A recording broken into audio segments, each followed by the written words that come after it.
Choices by MesserMoon. Chapter 28. Chapter Summary. Dumbledore is not a great guy. Thanks for coming to my TED Talk. Chapter Notes. Trigger warning. Referenced/implied sexual assault. Also, I feel like I've said this before, but Reg is not a reliable narrator. Just because he is a character that doesn't really see the difference between the Death Eaters and the Order doesn't mean that I'm arguing that there isn't a difference. There is. There very much is. A very important difference. They're not equally in the wrong just because Dumbledore is a dick. This isn't just a Death Eater. This isn't a Death Eater. This is not a Death Eater apologist fic. I just want to make sure that's clear. He's not sure if it makes him feel better or worse that when the doors to the headmaster's office open, Regulus finds himself faced with Snape, Mulciber, and Avery. Better, he decides, even though his steps falter for half a heartbeat. If he's going to be royally fucked over, he fully intends to take them all down with him. Mr. Black. Dumbledore is standing with his back to Regulus, feeding something that might be fish to a rather intimidating-looking phoenix. I'm glad you could join us. As though he had a choice. Please, take a seat. He doesn't speak, taking the only free chair available in front of the headmaster's desk. He can feel the other three boys watching him the whole time, but he doesn't look back until he's seated. And even then, only briefly. Only long enough to catch the smug look on Snape's face. This is not going to end well for him, then. I expect you're aware that Mary MacDonald was attacked a week ago? Dumbledore finally turns around, face soft, almost smiling. Regulus has never particularly liked holding his gaze. He nods, and then, when it feels like Dumbledore is waiting for more, he says, Yes, sir. I'm aware. Ms. MacDonald believes that these three boys were the ones to attack her. He waves almost casually at the group of Slytherins beside Regulus. But they claim to have been in their dorm room, and alas, their spell histories do not appear to match Mary's testimony. It's work for Regulus not to react to that, because there's no way that Barty cast all of those Imperiuses. He doubts Mulciber or Avery have the capability for that kind of advanced magic, so it must have been Snape. Which means he either wiped his wand, or Barty was stupid enough to let him cast using his. Which, Regulus is loath to admit, is a possibility. It is our belief, Dumbledore goes on, that Mary MacDonald has had her memory tampered with. Once again, Regulus suppresses his reaction, staring blankly back at Dumbledore, waiting for more. But no more comes. The room is submerged in silence, the only noise that of Avery fidgeting in the seat next to him. Eventually, Regulus clears his throat. I'm sorry, Professor, but what does this have to do with me? Dumbledore smiles mildly at him. Mr. Snape claims that you were rather upset about the way that Mary MacDonald spoke to your friend in the corridor that day, that he saw you hovering around the Gryffindor common room after supper. Regulus resists the urge to roll his eyes. I see, he says coldly, the kind expression remaining on Dumbledore's face. Your roommates claim that you were out that evening, though they couldn't tell me where. Oh, that isn't good. He knows they were probably thought that they were doing him a favor, keeping him away from the scene of the crime, not realizing they were robbing him of an alibi, not realizing that he needed one. So tell me, Mr. Black, where were you the night of Mary MacDonald's attack? Regulus almost laughs. He can't tell him, of course. Doesn't trust him. Certainly doesn't trust Avery or Mulciber or Snape. Snape, who somehow knew that Regulus wouldn't be able to answer this question, which makes something uneasy crawl into the pit of his stomach. He can't tell them that he'd spent that night cuddling James Bloody Potter. I was in the astronomy tower, he hears himself say. Avery snorts. The astronomy tower, Dumbledore repeats, eyebrow raised. Any reason in particular? Regulus grits his teeth. Stargazing. Dumbledore makes an ah shape with his mouth. Alone? Alone. I see. Well, in that case, may I have your wand? Regulus blinks back at him. Sir? Just as a way to clear your name. Confirm that you had nothing to do with this. Regulus doesn't know what Snape and his band of baboons did to keep their wands clean, but he knows that he hasn't done anything. Meaning that his legilimens is going to show right up. No. Dumbledore arches his brow. No. With all due respect, sir, Regulus goes on with all the spoiled brat indignation he can muster. In order to check a minor's wand, you require the permission of their parent or guardian or a warrant from the ministry. What? Mulciber squawks indignantly, and out of the corner of his eye, Regulus thinks he sees Snape frown as well. Apparently, they were unaware of that rule. It's a small victory. Not enough to get Regulus off the hook, but enough to buy him time at least. Dumbledore has gone silent again, eyes unwavering on Regulus. He wonders if this usually works for him, if he just waits students out till they can't take the pressure anymore. If so, he'll be sorely disappointed. Regulus has spent far too much time in Walburga's house to be intimidated by a staring contest, even if it is with Albus Dumbledore. Eventually, the older man smiles, sending a chill down Regulus's spine. Mr. Snape, Avery, Mulciber, you're free to return to your dormitory. Regulus isn't proud of the spike of fear that shoots through his chest right then. Not that he trusted any of them to have his back, but the idea of being left alone in this office makes him nervous. As the other boys shuffle out of their seats and toward the door, he tries to focus on the feel of his wand against his skin, as though he would stand any chance against Albus Dumbledore. Still, it helps, knowing it's there. Eventually, the door closes, and they're alone. Something isn't quite right about this. The timing, the lack of parents, Dumbledore sending the others away. It makes Regulus's skin itch. I was wondering, Dumbledore goes on mildly, if your answer might change, now that we're alone. Regulus stares back at him flatly, even though he can feel his pulse beating out of the side of his neck. Just to clarify, his tone sounds especially posh. Those three have all been identified by the victim, but I'm the one you're questioning? Dumbledore's eyes twinkle. They all have alibis. Yes, each other. You don't find that suspicious? Dumbledore holds his gaze and then, after an extended silence, shrugs. Perhaps, but I'd still like to know where you were that night and why you're so reluctant to hand over your wand. I told you where I was, Regulus replies, stubbornly ignoring the second question. In the astronomy tower, stargazing. Regulus grits his teeth, hands curling around the arms of his chair. He doesn't want to be here. He feels trapped. He feels small. Yes, he grinds out. But no one can confirm that. No. While Mr. Snape can confirm you were angry at Miss McDonald and waiting outside her dormitory. It's the look in his eyes that makes it sink in, that makes Regulus realize what's really going on. Realize that Dumbledore wants him to be guilty.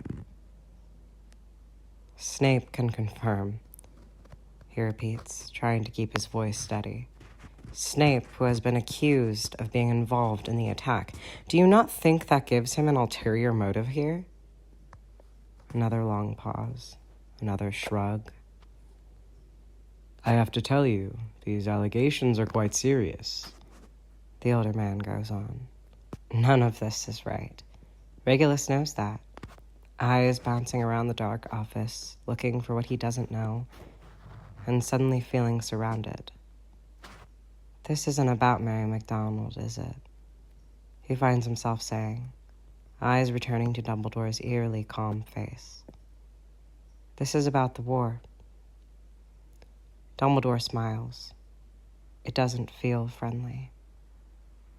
Are you aware of what your parents have been up to recently? No. He's not even sure if it's a lie. Dumbledore leans forward across his desk. Not aggressively, but their increased proximity does little to quell Regulus's growing anxiety. I don't believe that. Just like I don't believe that you were in the astronomy tower the night Mary MacDonald was attacked. I had nothing to do with that. I'm afraid it's looking more and more like you can't prove it. Okay. Red tries to steady himself. Okay. There has to be a way out of this. Think. You're clever. You can do this. Just think. Are you threatening to expel me? Is that it? He's proud that his voice doesn't shake as badly as his hands have started to. For an unforgivable? A violent attack on a student? Expulsion is the least of your worries, Mr. Black. The Ministry has already expressed their desire to be involved. They're desperate for a chance to punish someone over the attacks last year and over the summer. They want someone to make an example of. Regulus swallows with difficulty but refuses to be intimidated. He has friends at the Ministry. Or, well, he has whatever Lucius and Rodolphus are. And his father's old colleagues. They'll help him, won't they? I was under the impression you didn't have much pull at the Ministry these days. It's the closest he'll come to saying anything out loud. Something dark flashes in Dumbledore's blue eyes, but when he speaks, his tone remains light. I have enough, I assure you. Regulus doesn't know if that's true. He worries it might be. What do you want from me? He feels hopelessly outgunned. He should have seen this coming. He should have known he couldn't just come back to school with the dark mark on his arm and pretend like he was any other student. Dumbledore isn't just his headmaster anymore. He's an advisory. I want you to keep me informed on the actions of your parents. Who they see, where they go, what they get up to. He opens his hands in a placating gesture. I'm afraid we've rather fallen out of touch. Regulus's nails are digging into his chair, trying to get a hold of his swirling thoughts. Strangely, he feels bad, though not for himself. For James. Because he knows that James would never believe Dumbledore to be capable of such a dirty play. Regulus is less surprised. You want me to be what? A spy? His eyes dance in the firelight. If you'd like. A bitter laugh leaves Regulus's mouth. Mary MacDonald know you're using her attack as a bargaining chip? Come now, Regulus. He almost flinches at the sound of his name coming out of Dumbledore's mouth. Somehow, he manages to make it sound like a threat. Let's not pretend that you care about Mary MacDonald. Regulus glares back at him. No, he thinks. Let's not. I am giving you an opportunity here. The old man goes on, as though it's as simple as that. Will you work with me? Me. Not us. Not the greater good. Me. No. The word is out of his mouth before he even really thought it through. He should probably be more strategic about this. It's an opportunity to switch sides. Not something he ever thought he would have, but he doesn't like being bullied. Doesn't trust Dumbledore to keep him safe. to give a shit about him when things inevitably get messy and dangerous. Dumbledore arches his brow. Are you sure? Yes. Can I go now? His voice is sharp, his whole body trembling. After a long look, Dumbledore nods. I'm sure we'll be seeing one another again soon. Regulus doesn't bother responding, too anxious to get out of that office, hating that in order to do it, he has to turn his back on the old man. It's not until he's in the stairwell that he realizes how badly he's sweating. Fuck. He hopes it's a bluff. That Dumbledore wouldn't really go through the hassle of trying to pin McDonald's hack on him, of trying to turn it into some big deal. He hopes. Fuck. He nearly jumps out of his skin when he steps into the corridor outside the headmaster's office and feels fingers wrap around his wrist. Disembodied fingers. Jesus Christ, James! Shh! The half-invisible boy hisses, and Regulus is just shaken enough that he doesn't argue. Snape is waiting for you around the corner, James whispers. Regulus looks up ahead as if he'd be able to see him. Great. An ambush. That's just what he needs right now. James lifts his arm, revealing himself more fully and beckoning for Regulus to join him. The younger boy gives him a skeptical look. We're not going to fit. I'll crouch. Regulus rolls his eyes but doesn't argue further, doesn't have the energy. James does crouch, practically folding himself around Regulus as they move down the hallway under the invisibility cloak, breath hot on the back of Regulus's neck, arms warm over his shoulders. Snape is, of course, waiting around the corner, leaning against a wall, wand twirling between his fingers. Maybe Regulus had underestimated Snape's friendship with Mulciber. He had been pretty confident that Snape would let his goon take the fall for them.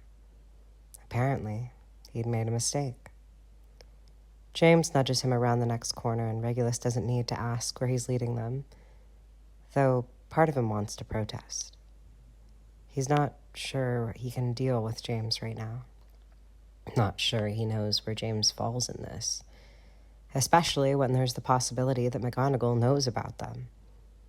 A possibility she might tell Dumbledore, give him something else to use against Regulus. The minute they cross the threshold of the come-and-go room, Regulus pulls away from James. Away from his touch and his heat and his smell and all the rest of it. All the things that cloud his judgment, make him weak. He's still shaking, he realizes, and he prays that somehow James didn't notice. Reg? The other boy asks eventually. And of all the things Regulus should say, go away, leave me alone, I don't want you here. You came back? Is what comes out of his mouth. Of course. Of course. As if he would ever do anything else. James Potter always comes back. So fucking sweet he makes Regulus's teeth ache. He wants to hate it. It'd be so much easier if he could hate it. Regulus is thrumming his fingers on the back of the couch, staring at the far wall, trying to figure out what he should do. He could write to his mother, to Narcissa, to Bellatrix. For once in his life, they might actually be of help. Though he isn't at all confident that Dumbledore won't check his mail, or that he'll like the help that his family wants to give him. Reg? James says again, sounding closer. What's happened? And then there's this. James Bloody Potter.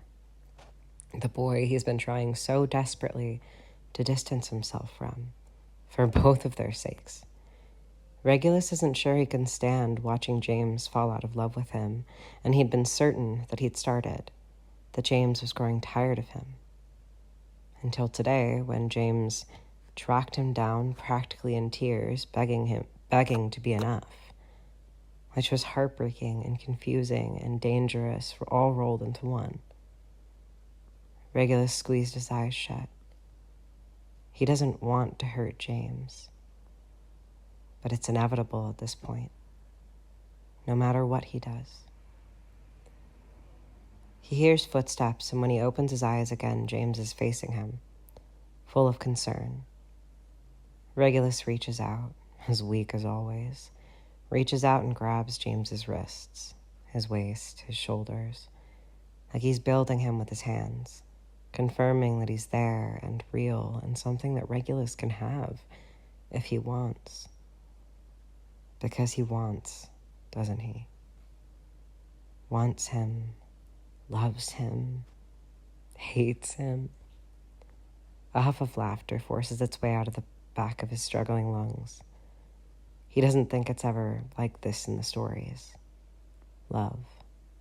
The prince and the princess stand next to one another, and there's no question that they belong together, that it's right, that it'll make them happy. All Regulus has is questions.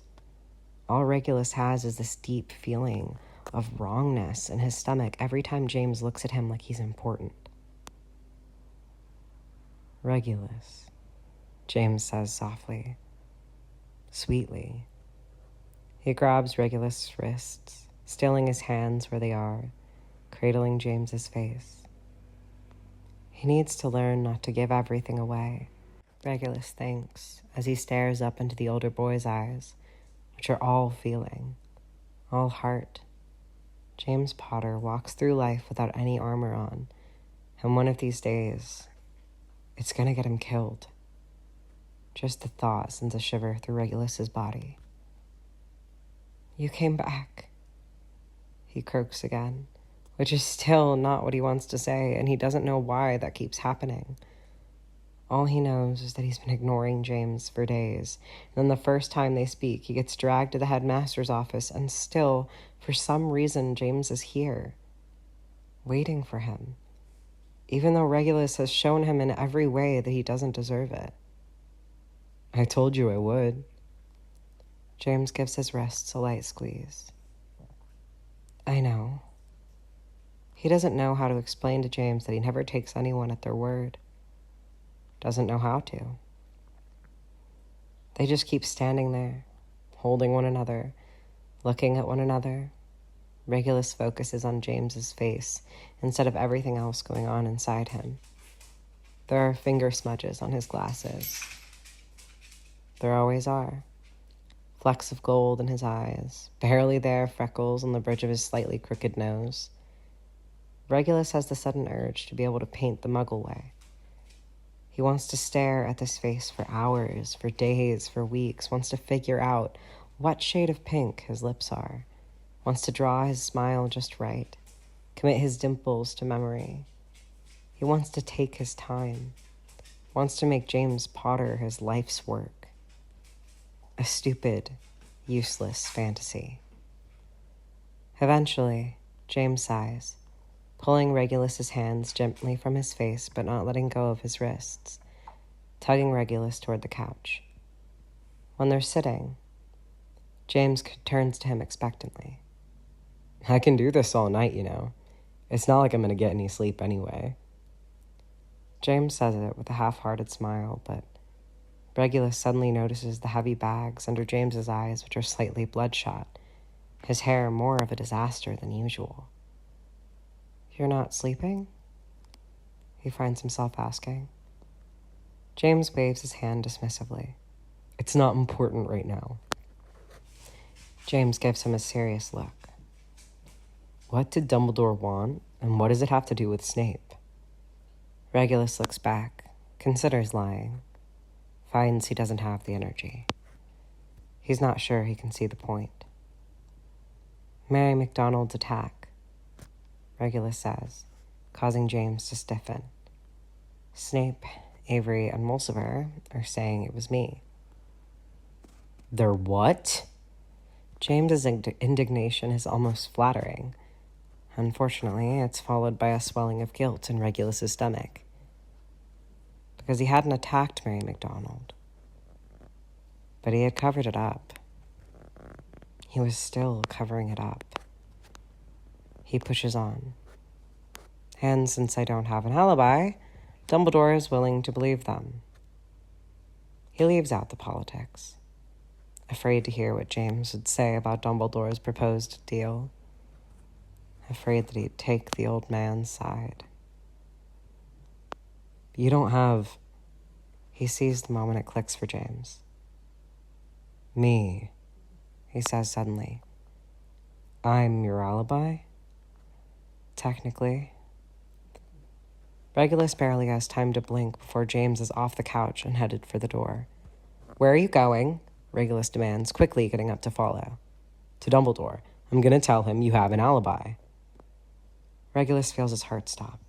You can't do that. James is too far ahead, hand already on the door. Regulus whips out his wand. Pertego, he shouts, which somehow works because James is thrown backwards, stumbling until he trips onto his ass. Shit! What the hell, Reg? He looks up at him indignantly. You can't tell Dumbledore about us. Why the hell not? They're accusing you of having used a goddamn unforgivable, of assaulting someone. James looks at him like hearing it out loud will change Regulus's mind. It doesn't. Would you really rather be a rapist than gay? That takes Regulus back. A rapist? He repeats. James's eyes go wide, like he's only just realizing what he said. Is MacDonald saying she was raped? His thoughts start firing off in a dozen different directions. Nonsensically, he thinks that isn't right because he stopped Party, didn't he? He thought he'd stopped him, and then perhaps more troubling, he moves on to the fact that Mary MacDonald shouldn't have those memories at all. He got rid of everything that was there, everything that wasn't dark. Something cold drips down his spine. Were the blind spots not permanent? Are those moments becoming clear for her? Regulus? At some point during Regulus's spiral, James managed to get himself back on his feet. I'm sorry, I shouldn't have just thrown that at you, not when... Regulus blinks, the room around him coming back into focus. Not when... James looks back at him, like he can't figure out if Regulus's question is rhetorical or not. And after a few minutes, he shakes his head. Nothing. Never mind. Regulus barely pays him any attention, mind still reeling over all the memories that might be bouncing around in Mary MacDonald's head. He should have been more careful, more thorough. He shouldn't have made assumptions about things he barely understands. Fuck, he thinks. Fuck. He can't figure out what Dumbledore's next move will be, or MacDonald's, or Snape's. He feels like he's playing blind. He should probably write to his mother. He doesn't want to, but he's not sure if he has any other options. Reg. Hey. Regulus's eyes snap up, meeting James's. Let me do this, okay?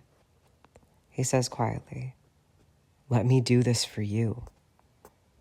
He doesn't even know what he's asking. No. James lets out a frustrated sigh. It's not like Dumbledore is going to go around the school gossiping about our sex life. Snape would. And he would know. If Regulus was suddenly let off the hook, that wormy little bastard would make it his mission to find out why he's already suspicious of them.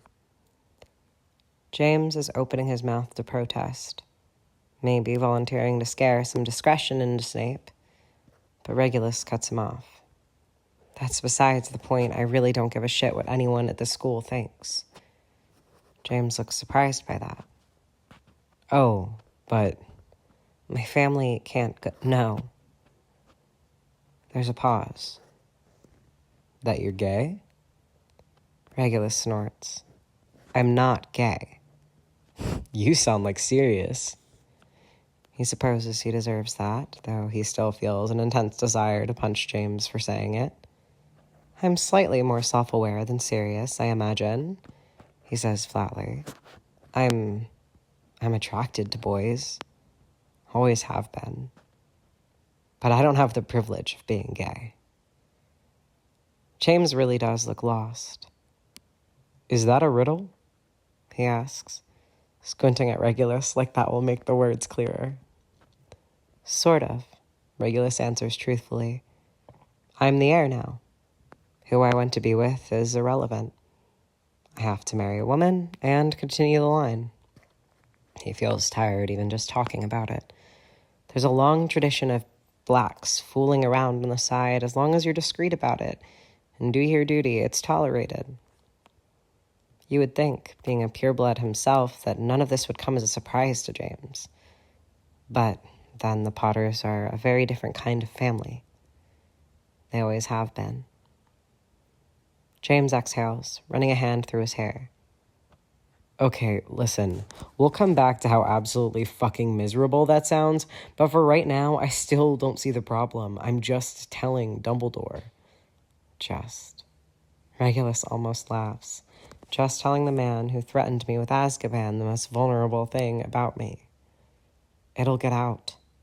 You don't know that, James argues, because of course he does. No, but it isn't worth the risk. James looks ready to pull his hair out. Not worth the risk?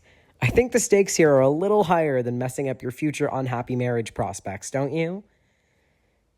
Regulus shakes his head, hating that he's wasting his time on a conversation when what he really wants to be doing is strategizing. Marriage is important to my family. James growls. I get that, but no. Regulus cuts him off. You don't. Marriage is important to my family. Take a moment, James. Please remember who we're talking about. Try to imagine what disappointment looks like in my house with my parents. And he does. He stands there looking in Regulus and he thinks. Just for a second. Just long enough for the blood to drain from his face. Reg, if it was just me that it would blow back on, then maybe, I don't know, maybe it would be worth it. But they won't just be finding out about my proclivities. They'll find out who I've been. They'll know about you. He finally manages to say this, his next exhale shaky. Whatever they think of me, they still need me around. But you, James? He shakes his head, unwilling to name all the possibilities. All the nightmare-inducing possibilities. See, you can't tell Dumbledore, he pushes on. You can't tell anyone. This goes so far beyond sex. Do you understand? He does. Regulus knows he does. Can see it in his eyes, but James Potter doesn't lay down his sword and bow out gracefully. He fights to the bitter, dirty end. He drags himself through the mud and blood until he has nothing left, and then he fights a little more. He doesn't want to admit Regulus is right. He doesn't want to sit back and watch injustice be done. Ever the Gryffindor. Maybe you should tell him, hisses the voice in Regulus's head. Tell him that you aren't so innocent. He probably should. He won't, but he should. Eventually, James sighs, leaning against the back of the couch. If I tell Dumbledore, Regulus barely manages to hold back a groan, that I was with you that night, that you couldn't have done it, but no one can know, he'll understand. He'll keep our secret. James winces on the last word. Regulus isn't sure why it feels so violent, but it always does. I know, Regulus starts and stops, not quite sure how to phrase it.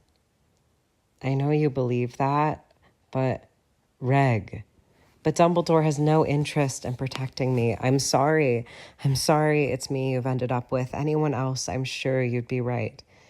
But me and Dumbledore aren't. We're not on the same side. He sees that drive into James like a steel blade. The words that aren't being said. That if Regulus isn't on Dumbledore's side, he isn't on James's either. And he waits for the other boy to make that case. But after a few seconds, James wipes a hand down his face. you don't trust Dumbledore. It isn't a question. Regulus answers anyway. No. He'll use you against me, he almost says. But he doesn't.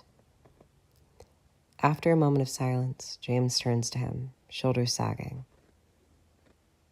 So what's the plan then, Reg? What are we gonna do? We. He said we. Like any of this is his problem. I'm going to write my mother. Because he can't bear to lie. He hates lying to James, and he's already done too much of it. James makes a disgusted face, looking about as happy about this decision as Regulus is. I can't quite picture a world where Walburga is the answer to anyone's problems. Regulus isn't sure if he laughs or groans. No, he says wearily, moving to stand next to James against the couch, their arms brushing. Me either, really. After a few seconds, he leans his head on James's shoulder, and James wraps his arm around his waist, pulling him closer. Regulus closes his eyes. Greedy. Always so greedy for this. Regulus? James says quietly, face turned into his hair. You can't do that again, okay? Regulus's eyes blink open. Do what?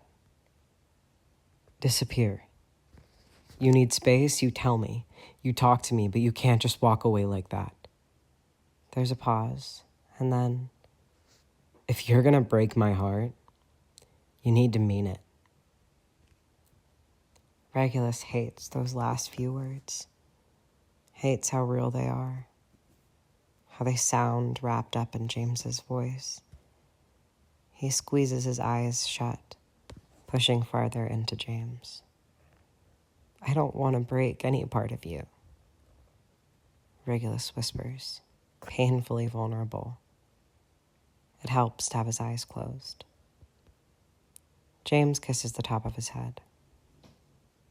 I love you. Je suis désolé de te voir faire ça. The words come tumbling out of him. Always so much easier when he knows James can't understand. Je suis désolé de ne pas être si fort pour te protéger. Je pense que tu pourrais me détester pour ça un jour, mais j'espère que non. Mon Dieu, j'espère vraiment que non.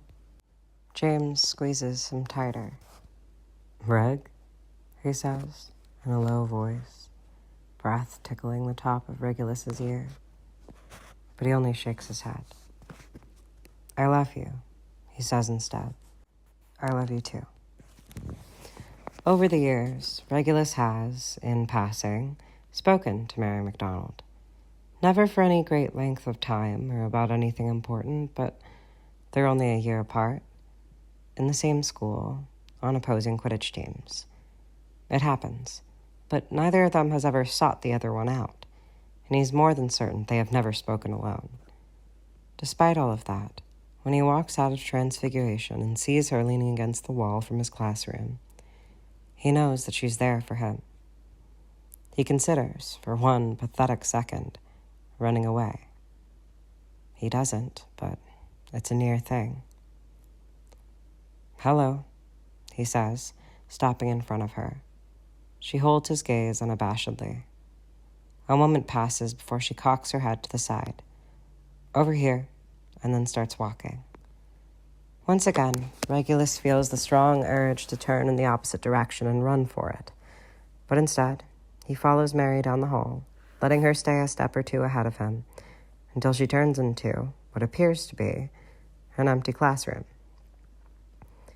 Once he's inside, she flicks her wand, slamming the door shut behind them before she jumps onto the teacher's desk at the front of the class. If she's nervous, she doesn't show it, though she does look tired, a little paler than she was a few weeks ago. Eyes a bit dimmer, but no less intimidating. After a moment of tense silence, Regulus speaks. What'd he say?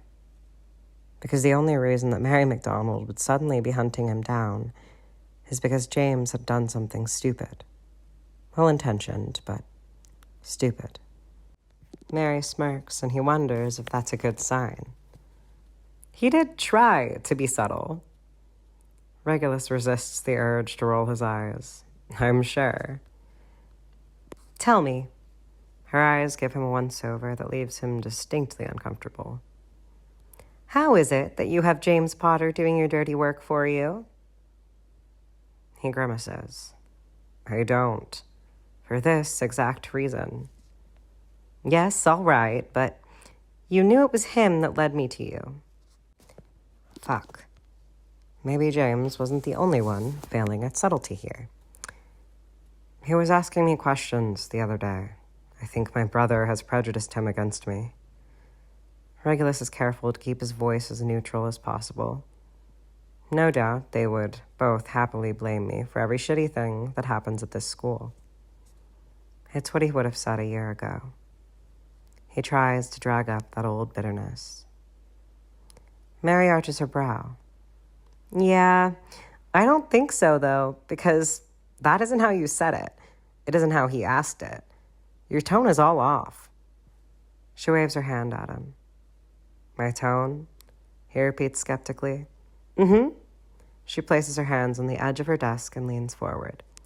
So tell me, Reggie Black, when did you and James Potter become friends? And why the hell does he want me to tell Dumbledore that I didn't see you the night I was attacked? It really is rather brave of her, when you think about it, to lock herself in a room with someone who might have actively tried to hurt her, who might try to again. But maybe that's what she's hoping for. A fight. Gryffindors. They're all idiots. I thought you said he tried to be subtle, Regulus says, instead of addressing any of the other numerous points she brought up. She smiles again. Where James is concerned, anything less than skywriting is subtle. Regulus groans internally. I suppose that's fair. So? Regulus repeats back at her, a bit more childishly than he would like to admit. James seems to think that I can help you, and maybe I can, but not until you start explaining the situation to me. He isn't actually sure that Mary can help him, though he supposes it's not the worst idea. Having the victim insist you aren't guilty can't hurt. What situation? He asks, because he has no intention of revealing any more to her than she already knows. She considers him for a minute, legs swinging so that the backs of her heels are banging irritatingly into the desk she's sitting on. Regulus doesn't see why she has to sit on the desk at all when there's a classroom full of empty chairs surrounding them. Let's start with James. Oh, goody. What about him? She rolls her eyes. You two. You're friends or what? Because the last time I checked, you and your brother were not on good terms. And James and Sirius are practically attached at the hip, so what gives? The only thing that stings more than knowing that James will never really be his is knowing that he'll always be Sirius's. A fact he's reminded of in this school almost daily. It's so like his brother to become some sort of minor celebrity. All anyone ever wants to talk about are the Marauders. Potter has a savior complex, decided it was his Gryffindor duty to show me the error of my ways, bring me over to the side of light, etc., etc., he says flatly. I've told him to bugger off, but he's persistent. He thinks that's believable, maybe even a little too close to the truth. He does his best not to squirm under Mary's gaze. And why does Dumbledore think you attacked me? She asks finally, and Regulus has to stop himself from letting out a sigh of relief at the change of topic. Snape, he says, maybe a bit too quickly.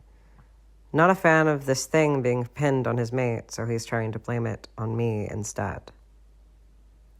This thing. Mary repeats. And it's only when he hears it back in her slightly hollow voice that he realizes how insensitive that was. Sorry. Though he doesn't think he sounds very sincere. His voice never does the right things. That was crude of me. Mary waves him off. If you weren't there, surely you can prove it. Her tone is light, but her eyes are sharp. I wasn't there. Mostly. And I can't prove it. She raises her brow. Why? I wasn't in my dorm, he says through clenched teeth. Where were you? Out. Where? Astronomy tower. He sees a flash of the mischief she's so known for in her eyes. With who? No one. No one? No one. He repeats, a little more growl in his voice. Mary leans back on the desk. Well, that's not very believable. He glares at her. Apparently. She goes back to just looking at him, like she's trying to puzzle something out. This is a bad idea. Fucking James Potter. Regulus told him to stay out of it, but James just can't help himself. He always has to save the day. James really doesn't think you had anything to do with it, Mary says eventually. It isn't phrased like a question, so Regulus doesn't supply an answer. What I can't figure out is why, since you're so clearly lying. Regulus resents that clearly. He doesn't have an answer for her, doesn't want to be talking to her at all, afraid every minute that his face or his voice is going to jog some memory loose in her head. He can't figure out if he's a guilty man trying to get away with a crime or an innocent man wrongly accused. Neither, he supposes. Both. Somehow, life never does fall neatly into either category. Everyone always some mix of both. Is that all? Regulus asks, after the silence goes on too long. Mary hasn't looked away from him once, her gaze inscrutable and far too clever for his liking. And then, oh, she says suddenly, eyes going wide. You were in the astronomy tower with James. Which technically isn't true, but the location is really the least important part of this. No, he says quickly, probably too quickly. Oh, Mary says again, giving him a new look that makes him feel squeamish. Well, okay then. MacDonald, that's not what happened. Sure, Regulus, if you say so. God, he really needs to never speak to another Gryffindor again. They're all so bloody nosy and insufferable. After fighting with himself for a few seconds, he eventually forces himself to speak. You can't tell anyone. Mary nods, strangely serious. Yeah, I figured. For James's sake. You can't tell anyone. He repeats, not feeling like going through this whole conversation again, but hoping his tone is enough to get his point across. Mary nods slowly. All right, for James. And then, who you were with the night I was attacked? Regulus lets out a heavy sigh, the annoying tug in his gut telling him that he's losing control. Too many people know. There's no way they're going to keep this a secret much longer. Something like fear, but a little worse, grips his heart. Yes, he finally manages to say. Is that all? Because he really wants to get out of here and maybe murder James Potter for putting him in this position in the first place, for exposing them to someone else after everything he told him last night. And he knows he was just trying to help, but to find a work around to their problem. But God, James. I'll tell Dumbledore. For a brief moment, Regulus feels his heart stop, and his fear must show on his face because she quickly continues. That I don't remember you being there that night. She shrugs. Don't know if it'll help you. They're not listening to me much these days, but... Regulus can't help but notice the bitterness in her voice, and he thinks of Dumbledore, bargaining away her justice. using her pain to buy himself a new spy. I'm sorry, he finds himself saying, not sure what he's really apologizing for. She shrugs. It is what it is. Regulus nods. Okay, he says awkwardly. Well, I'm going to go now. And when Mary makes no move to stop him, he turns and heads for the door.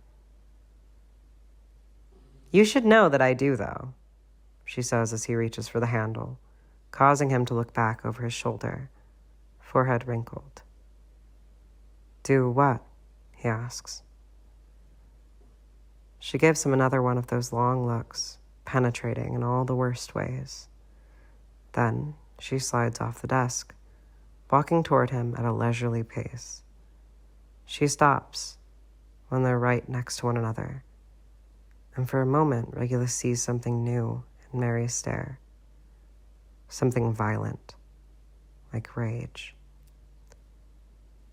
Remember you, she says sharply, pulling the door open and leaving Regulus struggling to breathe in her wake. Chapter end notes. French translation. I'm sorry I did this to you. I'm sorry that I'm not strong enough to protect you. I think you might hate me for this someday, but I hope not. God, I really hope not. Hello, beautiful people. This chapter feels short, and I thought about extending it, but just like the ending with Mary McDonald mic drop, too much to do that, so here we are. Thanks for all the nice things you write. Hope you're having a great day. Chapter 29. Chapter notes. Trigger warning, implied sexual assault. Part 1. Regulus. They're in his father's garden in Scotland. The sun is out, but it isn't too hot. The grass soft underneath them. James's eyes are bright, the tops of his cheeks flushed. He laughs at something Regulus says before leaning forward and nuzzling at his neck. The affection makes Regulus squirm, but he doesn't pull away. If anything, he leans into it. The air smells sweet. They picked mint that morning, and the scent still lingers on their fingers, their touches. Regulus takes James's hand, holding it above himself, turning it over a few times before pressing a kiss to the inside of his palm, to each of his knuckles. James grins stupidly at him. Overhead, birds twitter and bugs hum, and the rest of the world feels very, very far away. They have no one to hide from, and nothing to do. Regulus breathes in deep and then exhales before pressing another kiss to James's wrist, feeling his pulse beat against his lips. James hums happily, eyes drifting closed. We should stay here. Okay. Forever. Okay. Regulus keeps making slow, aimless kisses along James's forearm, enjoying the way it makes his cheeks grow rosier and his lips quirk up. James is a lot like a dog. He loves to wag his tail. Tell me more, James says lazily. More? Of the story.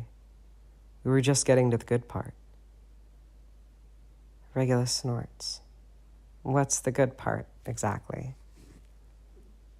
Regulus is pretty sure James opens his eyes just to roll them at him. The part where Achilles kills Hector, obviously. Regulus arches his brow. I thought you liked Hector. Sure, but I also like Achilles kicking ass.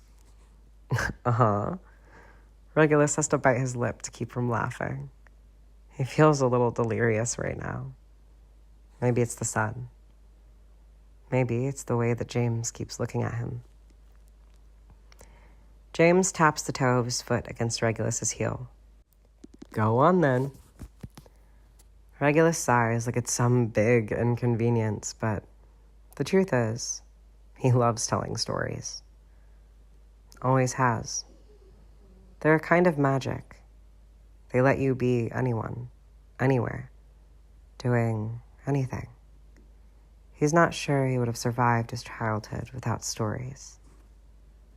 as dawn in saffron robes rose from the stream of ocean, bringing light to gods and men, Regulus starts, voice soft, drifting on the breeze. Thetis reached the ships bearing Hephaestus' gift. She found her beloved son groaning aloud, his arms round Patroclus' body, while his men stood by, weeping bitterly. The shining goddess came and took his hand, saying, "My child, you must let him go, however great your sorrow, and leave him here, dead for all time, slain by the will of heaven. Now, take up instead Hephaestus' marvelous armor, more beautiful than any that ever adorned a man's shoulders." James scrunches up his nose, the expression so adorable that it actually takes Regulus's breath away, sucking his next words back down his throat. "I don't think I could do it." Regulus has to get control of his breathing before he can answer. "Do what?" "Let you go." His heart gives a pathetic leap. "Oh?" He has to clear his throat because his voice has grown too sappy. "Even if I was a dead body?" "Even then," James says quietly. The next thing Regulus knows, James is rolling on top of him, pinning him to the grass. He hovers over Regulus, hair hanging down around his face. Always a mess. Always so lovely. "Even then," James murmurs against his lips. Regulus lifts himself up, just enough to take James's mouth. Desperately, needily. He never has any shame when it comes to James. He feels the weight of the other boy slowly lowering on top of him. You'd think it'd be crushing, but it isn't. More like it grounds Regulus, holds him together, in place, while his pulse races and every nerve of his body sings. "Don't let me go," he thinks. "Don't let me go. Don't let me go. Don't let me..." "Christ, Reg, get the fuck up!" Something hits Regulus in the face, causing him to shoot up, the world swimming around him. "You're gonna be late to class, prefect." Evan stands somewhere between annoyed and amused, standing at the foot of Regulus's bed, doing up his shirt. It takes another few seconds for reality to set in. Regulus is not in a garden in Scotland, not being smothered by James Potter. Quite the opposite, in fact. He looks down at his lap. "Did you just throw socks at me?" he asks, a little indignantly. Evan smirks. "Might have." Another, more worrying thought occurs to Regulus. Are they clean? "Oh, wow, look at the time, gotta go." "Oh, fuck you." He chucks the dirty socks at Evan's retreating back, the door swinging closed behind him as he cackles on his way down to breakfast. Regulus sighs, bending his knees and dropping his head into his hands, trying to settle himself. Slowly, his anxieties push their way to the forefront. Dumbledore, James, MacDonald. Happiness leaches out of him like he's made of holes. "No," he thinks pathetically. "Can't I just have it for a little longer?" He half considers going back to sleep even though he knows he can't. Grumbling, he forces himself out of bed, avoiding the damp towels and dirty pants as he walks into the bathroom, which is, of course, an absolute disaster. Thank God for house elves. They'd probably drown in their own dirty laundry without them. He finds his reflection in the bathroom mirror. Hair a mess, eyes too pale to be anything but unsettling.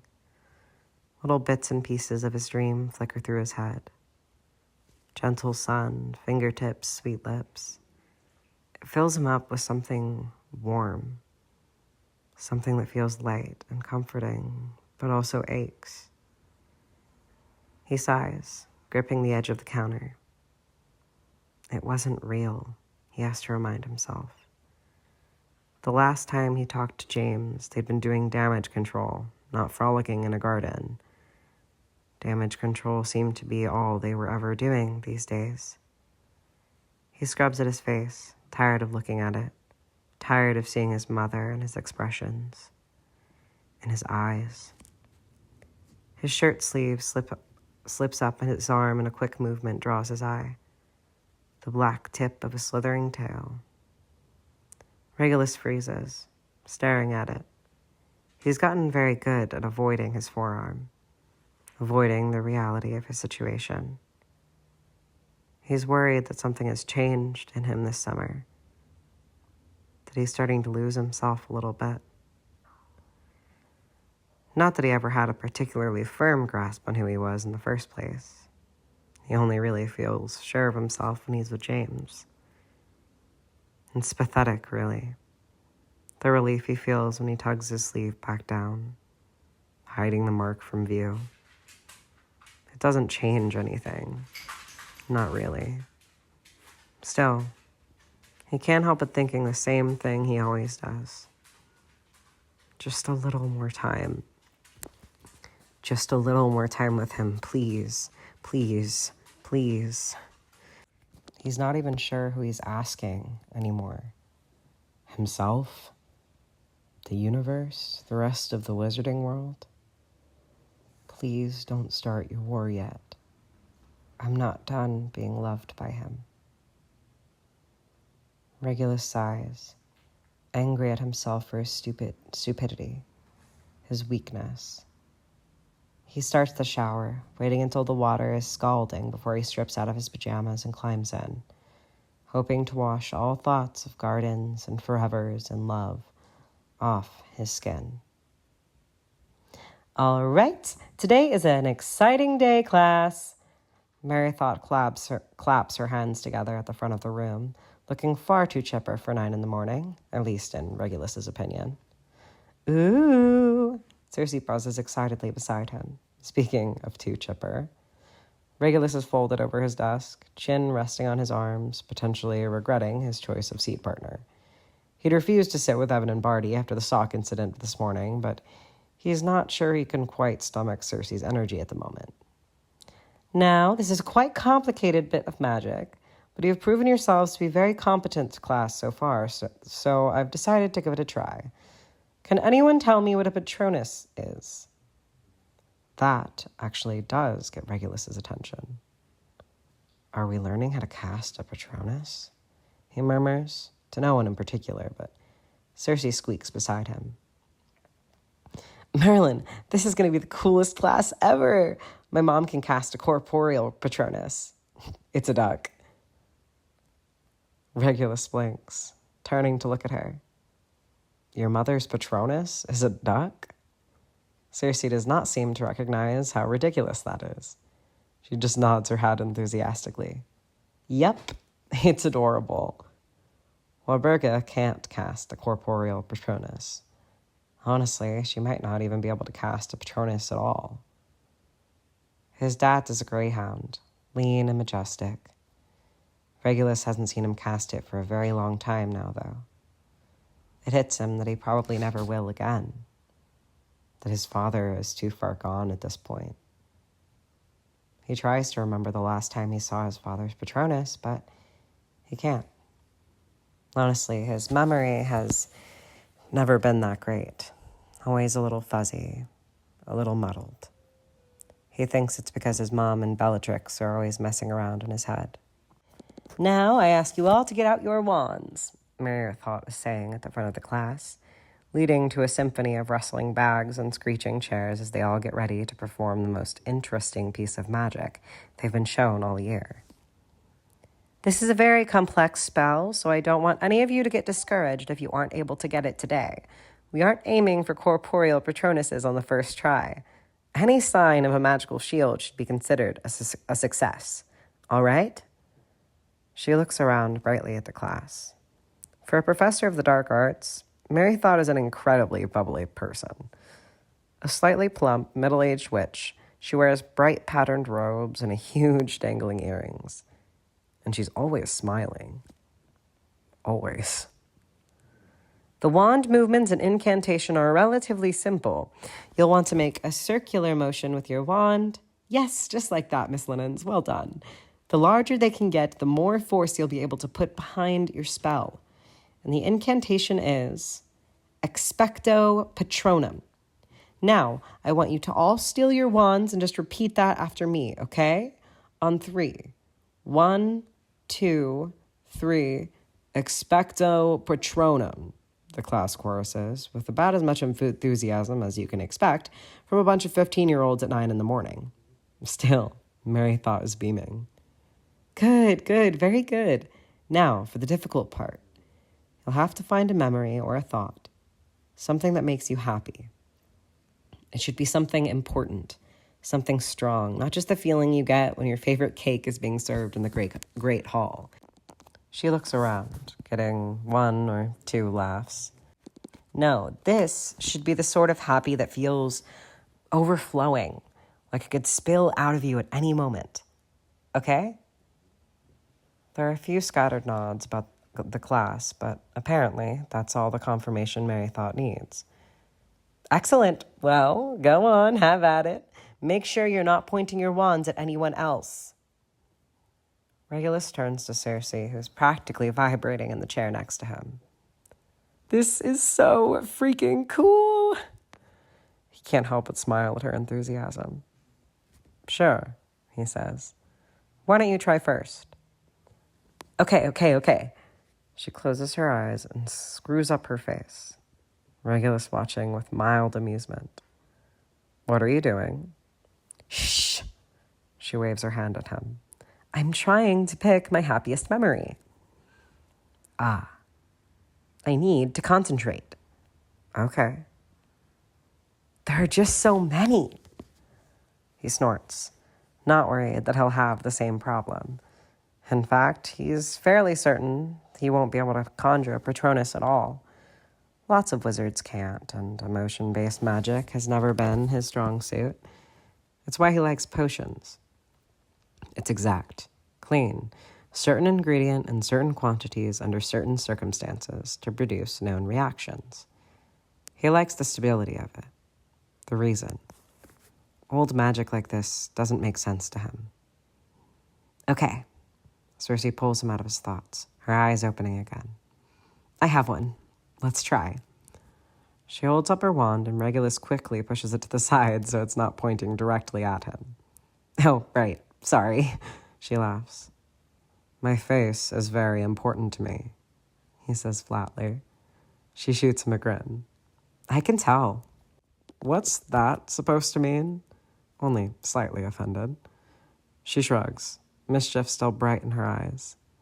That you look like the type of person who spends a lot of time on their hair. His hand goes protectively to his curls. Shh, she hisses again, though he can tell she's trying not to laugh. I'm about to perform some very, very impressive magic here, so please prepare yourself to be amazed. He rolls his eyes. By all means. He gestures to the empty space in front of their desk. She sticks her tongue between her teeth, squinting as she moves her wand. Expecto Patronum. Nothing happens. That was very impressive, Regulus says flatly. Cersei snorts, giving his shoulder a shove. Yeah, first try. Let me go again. So she does. Again, and again, and again. Well, that was anticlimactic, she sighs, sagging back in her chair and blowing her bangs off her forehead. I'm tired. She kicks his foot under the table. Your turn. All that nothing did look tiring, Regulus says, ducking out of the way before she can swat the back of his head. Big words from someone who hasn't even tried yet, she says, though she's smiling. He wonders if her and Mary thought are related. If obscene good cheer is genetic.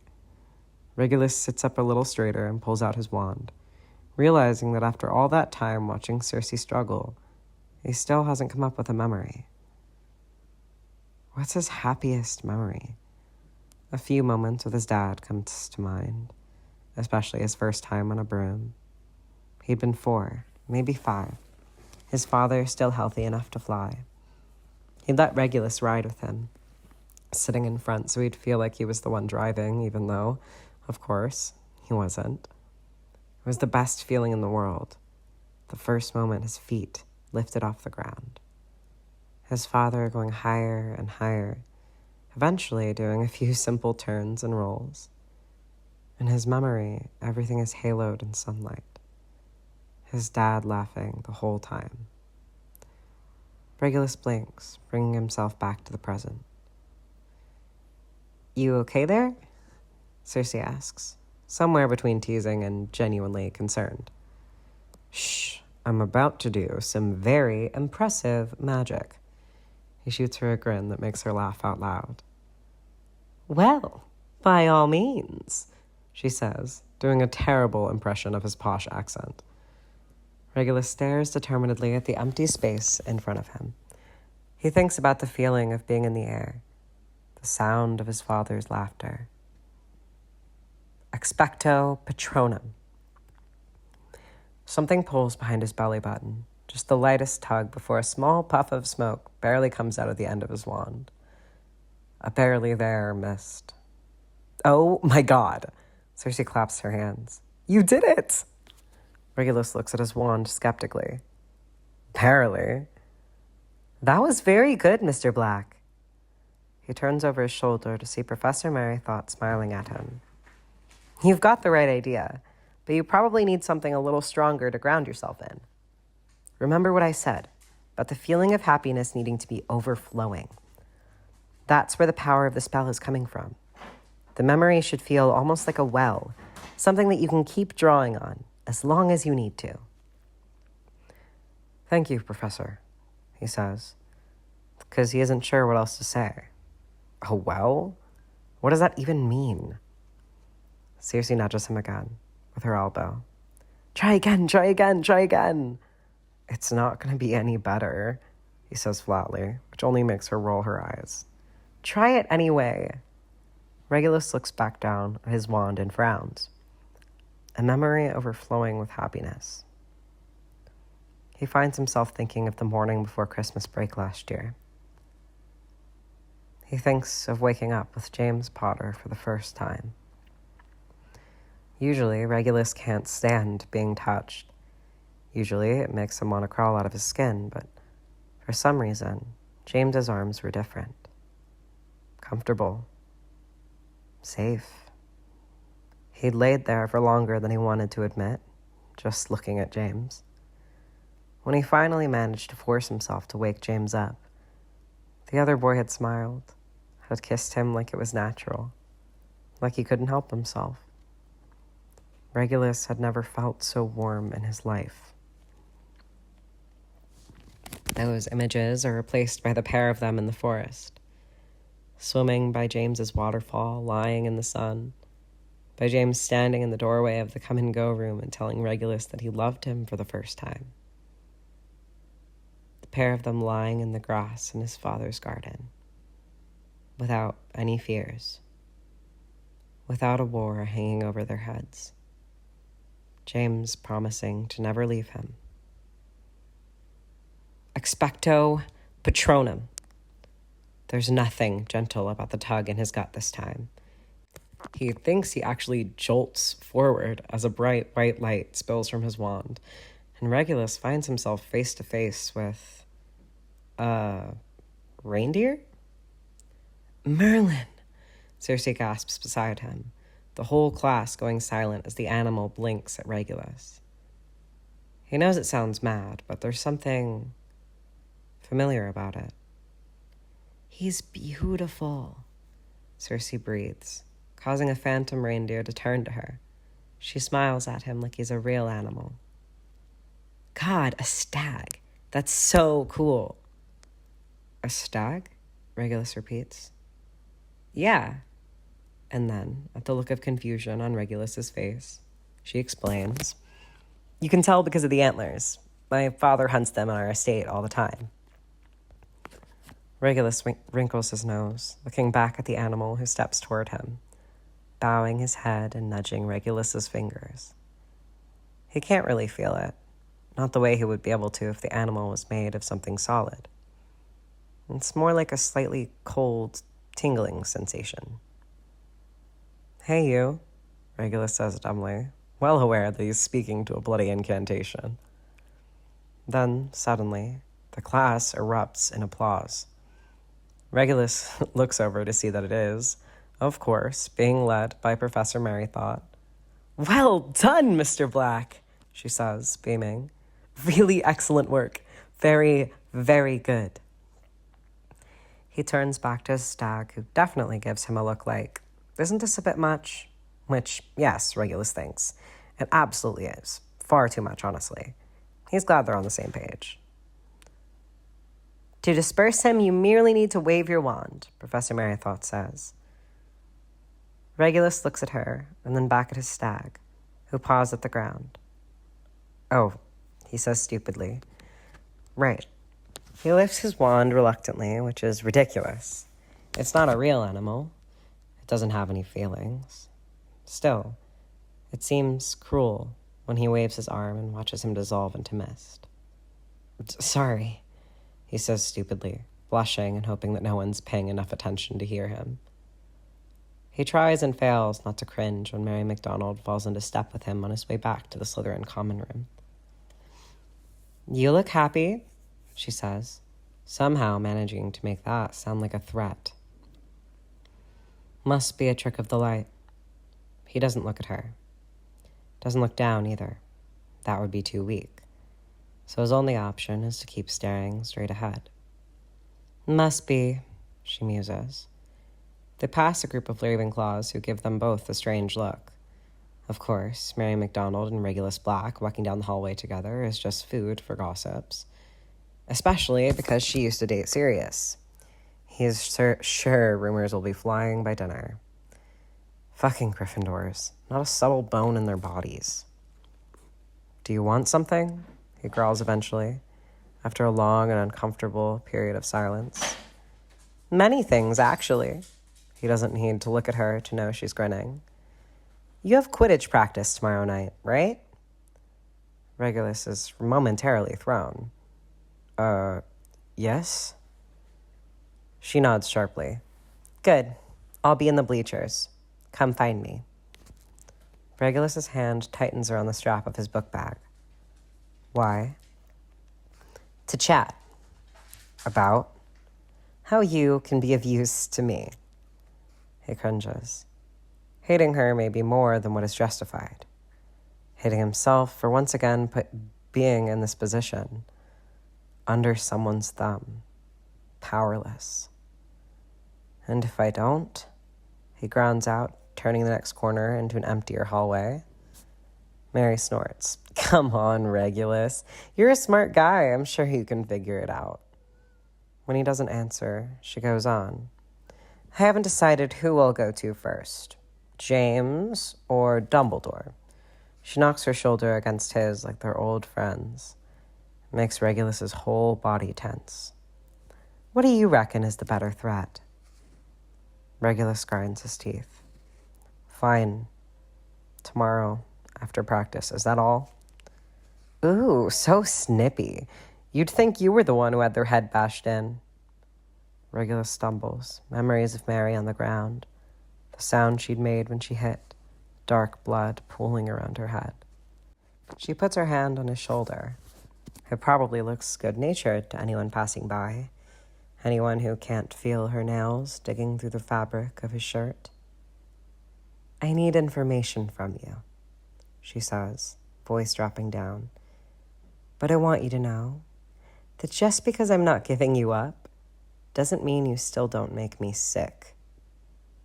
It's work for Net Regulus to keep his expression neutral. But then, he's had a lot of practice. Noted. He manages to keep his tone flat. She releases her vice grip on him, turning the opposite direction and walking away without another word. Regulus doesn't look after her, doesn't slow his pace. He wonders bitterly if the day will come when the universe will finally give him a choice. Give him the freedom to make decisions about his own fucking life without being at someone else's mercy. He doubts it. Part 2. Remus. He needs to say something. He's been meaning to, but it's delicate. Everything feels delicate between him and Sirius. Sirius is with him, but he's also not. It was bold, kissing him in front of all their friends like he did, and Remus should have known better than to read into it. Because in the end, Sirius has always been good at the performance, the big gestures. It's the quiet he can't handle. The moments when they're alone and he has to be himself. Be honest. Face what this is. If it is anything, Remus thinks that it might be. It must be. He hopes. Usually, something like this, something you've spent years building up in your head, wanting desperately, lets you down when you finally get it. In the light of day, it loses its magic. The thing is, Sirius Black is all magic. Sometimes it's overwhelming. Sometimes when it's focused on him, Remus doesn't even know how to handle it. It's certain he's going to crack. It isn't a disappointment being with Sirius. What it is delicate. One big push and Remus is certain that it'll shatter. So he needs to say something before that happens, before all the silences between them start shoving. Sirius is his head on Remus's chest. Remus almost always sleeps in his bed now, with the curtains drawn and a silencing charm firmly in place. Remus loves it, loves the way that the rest of the world disappears when it's just them, together, warm. He's dragging his hand lazily through Sirius's hair while the other boy reads one of his Muggle fantasy novels out loud. "That foul-tempered nag is the only thing he cares about," muttered the bard, "and as far as I can see, the only thing that cares about him. They're two of a kind, if you ask me." Adon, sitting a little apart from the others, called Turan back to him. "I commend your patience," he said.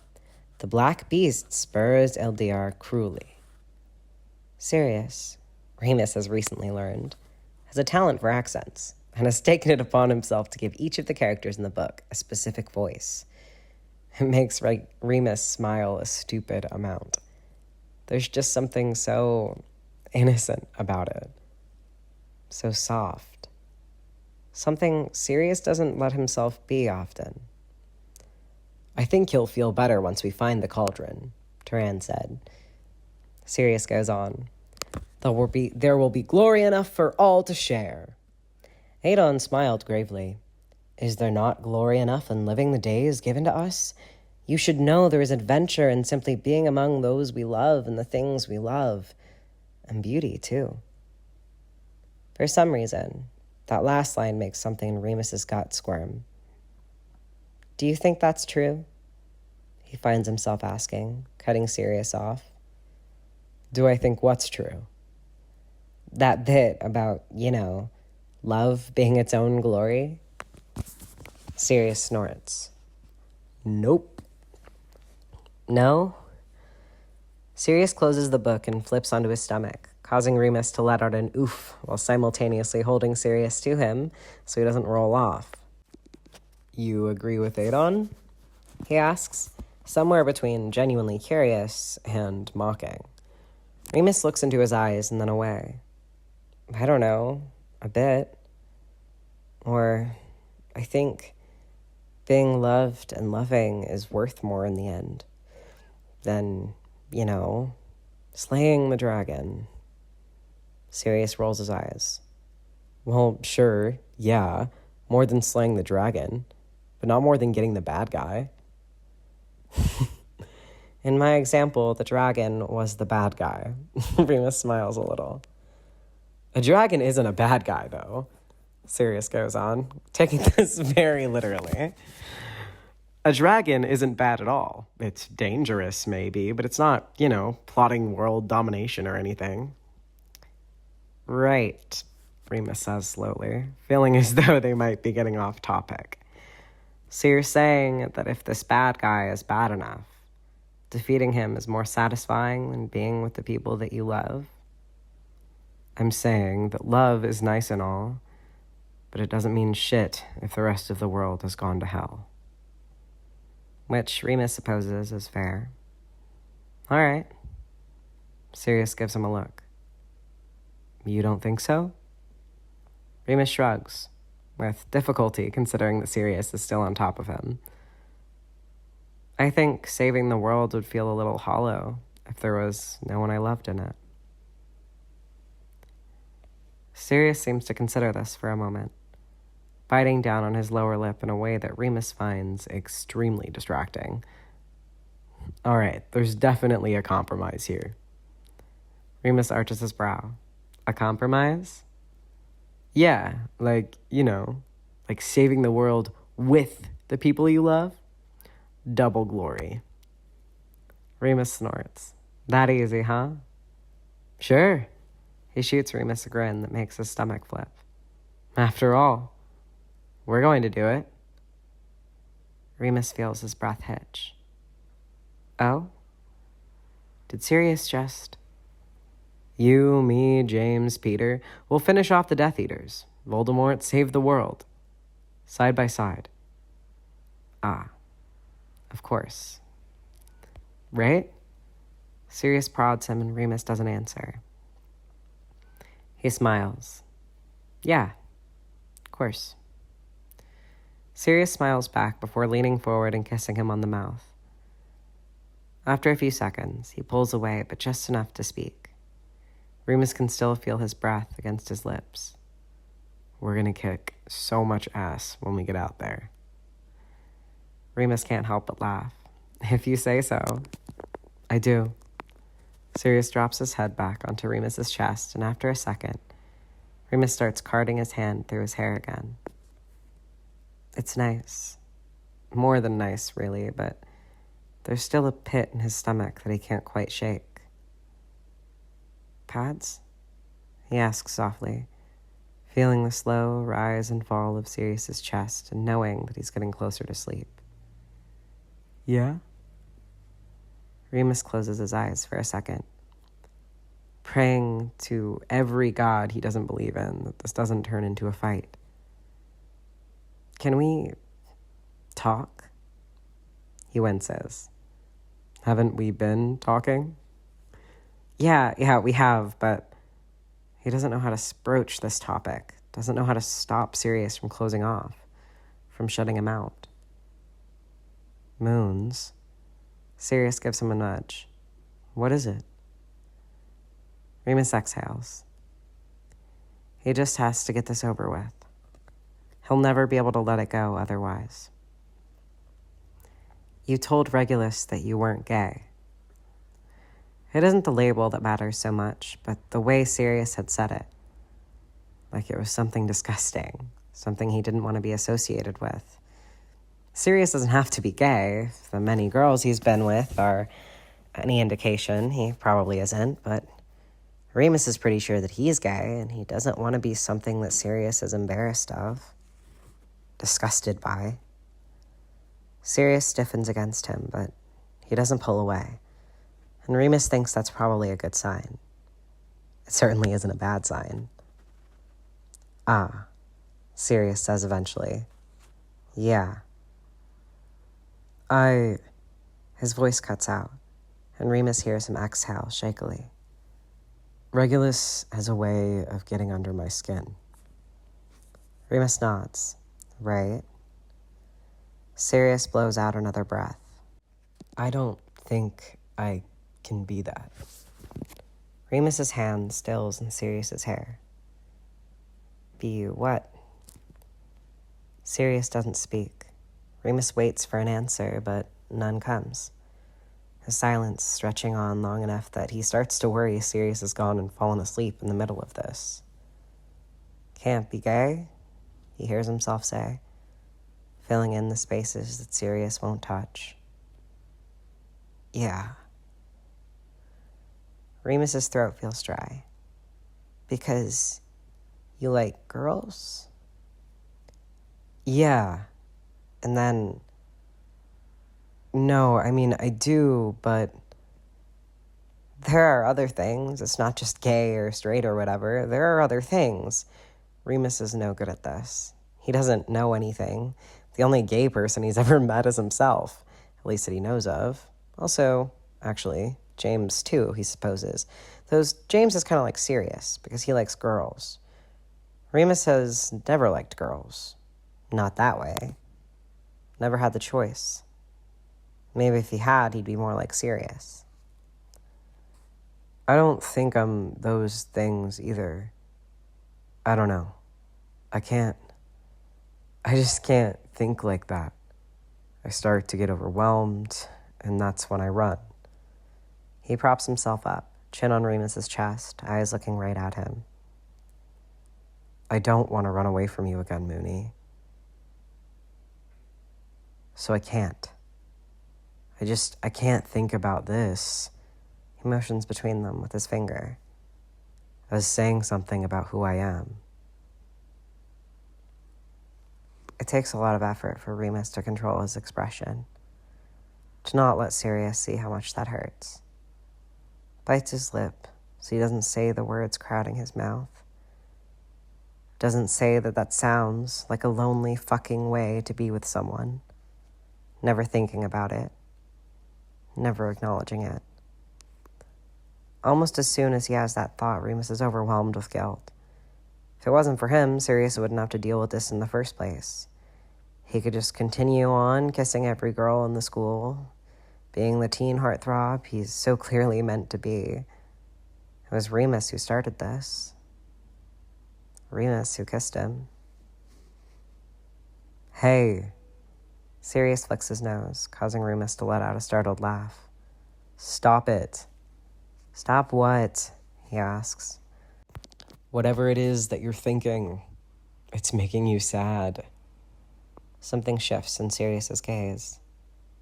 Remus isn't entirely sure what it is, but suddenly he feels himself being tugged down flat onto his back. Sirius hovering above him, hands on either side of Remus's head. He's held in place by those eyes, breath catching in his chest. I want you, Remus, Sirius says quietly, even though no one can hear them. Remus's chest aches. Yeah? Yeah. He lowers himself down enough that their foreheads touch. So bad. Always have. I don't know about the rest of it, but I know that. I want you. Which is what he said that night in the common room. The night this, whatever it is, started. Hearing it still makes Remus shiver.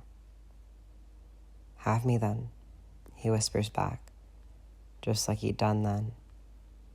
Sirius doesn't need more than that. His mouth on Remus's, hot and desperate, like he has something to prove. Like if he kisses Remus hard enough, maybe he won't have to think. Remus brings one hand to the back of Sirius's neck, the other to his lower back, pushing them together until Sirius is groaning into his mouth. This always feels a bit like fighting with them, pushing and pulling, leaving their marks on one another. Remus flips them over, forcing the air out of Sirius's lungs as he covers him with his body. Remus focuses more on ripping more sounds out of Sirius's willing mouth, letting his teeth drag along his throat. Sirius bucks, trying to regain control, but Remus has length on him. Plus, he has his arms pinned over his head.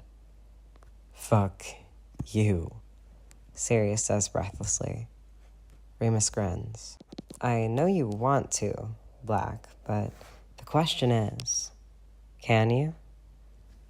He bites the junction between Sirius's neck and shoulder, probably harder than he should, but it just makes Sirius moan. Thank Merlin for silencing charms. Such a fucking mouth on you, Sirius mutters, and Remus can feel his breath on his overly hot skin.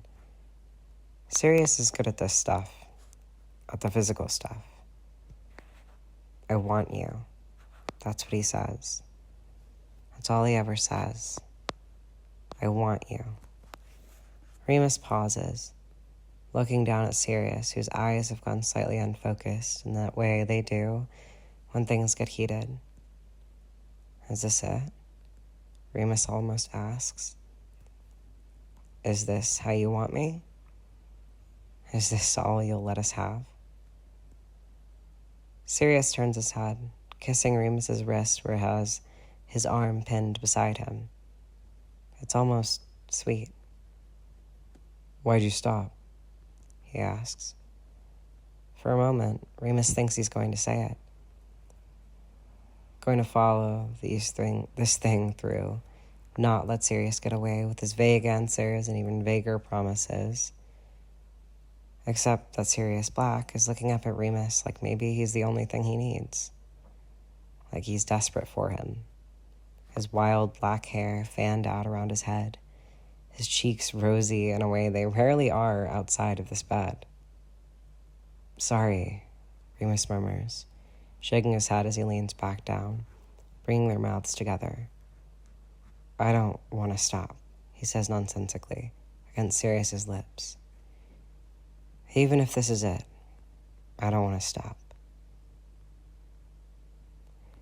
He's actually kind of looking forward to prefect duty, to being able to breathe for a moment away from Sirius. Sirius always takes up so much space of the air in every room. So much of the space in Remus's chest. Remus does try not to think about the word love with Sirius. It's hard, though. Everything with them always gets so muddled up. Friend, brother, lover. He means too much to me. Remus thinks every time he sees Sirius and feels like the sun is shining out of his chest, the light slipping between his ribs. And then, the more frightening thought, I'll never recover from him. Whatever happens, I'll never recover. Hello! The cheery voice startles Remus out of his thoughts as he looks up to see Circe Greengrass walking toward him. Oh, perfect, he thinks dryly. Greengrass. She wrinkles her nose. Please don't. Circe is fine. Better, really. I've never liked the whole last name thing. Feels a little silly, doesn't it? Like we're all a bunch of business associates instead of students. Remus supposes she's not wrong, though.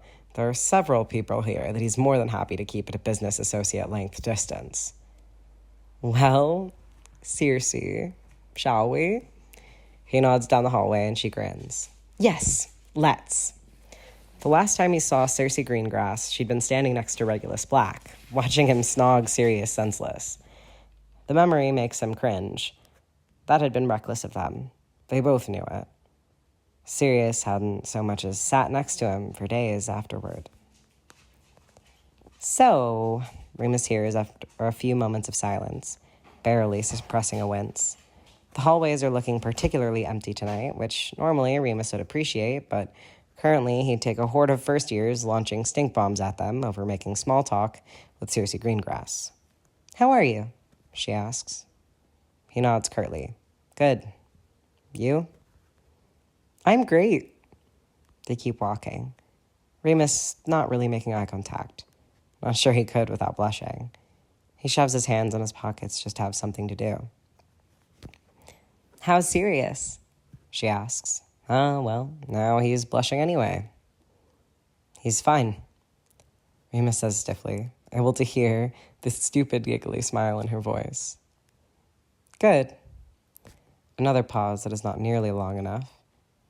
Did Regulus apologize? I told him he needed to. It was out of order the way he spoke to you. Remus would sincerely rather be eaten by the giant squid than have this conversation, but he can still appreciate that Circe is being nice. Yeah, he apologized. Sort of. But Remus isn't about to go into detail. Thanks for saying that to him. He cringes at his own fumbling. He honestly has no idea what to do here. I think he was just caught off guard, you know? That makes two of us, Remus says dryly, causing Circe to snort. Sorry, we should have knocked. Oh my god, he wants to die. Remus wants to die. Attacked by a werewolf at 5 years old, but it's this conversation that's going to kill him. He doesn't respond, but it appears that Circe doesn't need him to. He's not usually like that, you know? Remus finally manages to look over at her, brow arched. A prick, you mean? She smiles a little. Yeah, he was... It's hard. Stuff with his brother. She gives him a sidelong look. Though I expect you know that. Remus nods slowly. Yeah, I know. Most of the time, Regulus is actually pretty sweet. Remus can't help it. He lets out a derisive laugh. Sorry, but I find that hard to believe. He can maybe wrap his mind around the idea that Regulus isn't evil. But sweet? That's a step too far. Circe doesn't appear offended. I'm sure, but it's true. He looks at her and then looks ahead again, chewing on his bottom lip, thinking of James, of Sirius. He wonders if Regulus is fooling all of them, if he just has a bunch of masks that he wears around different people so that no one ever really knows him. Regulus never helped Sirius at Grimmauld Place, not as far as Remus can tell, and he'll never forgive him for that. He's not sure what James sees in him that makes it so he can. James, who loves Sirius just as much as Remus does. He can accept that it's just as much, even if it isn't the same. How? He finds himself asking.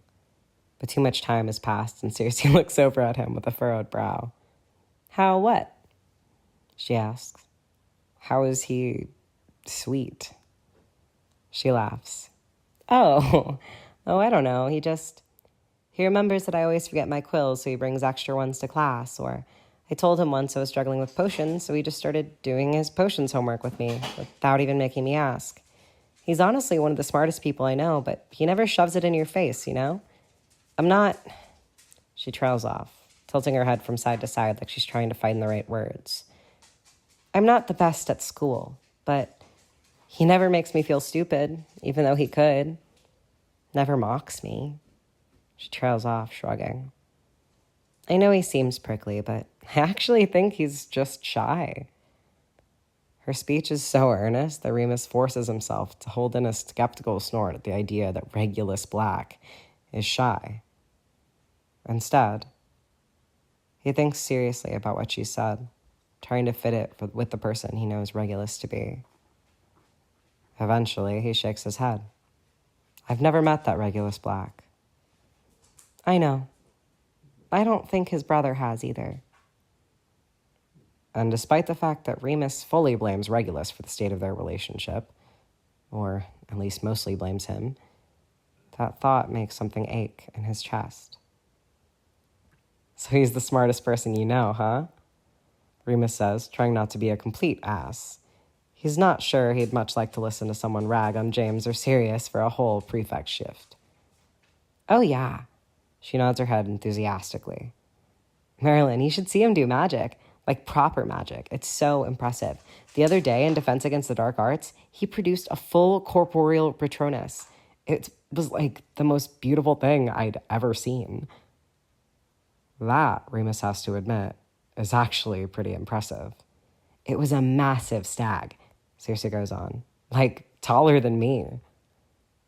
Remus feels his feet stutter to a stop. A stag? He asks. She looks back at him, a few paces ahead. Yeah, I know, right? I couldn't believe it either.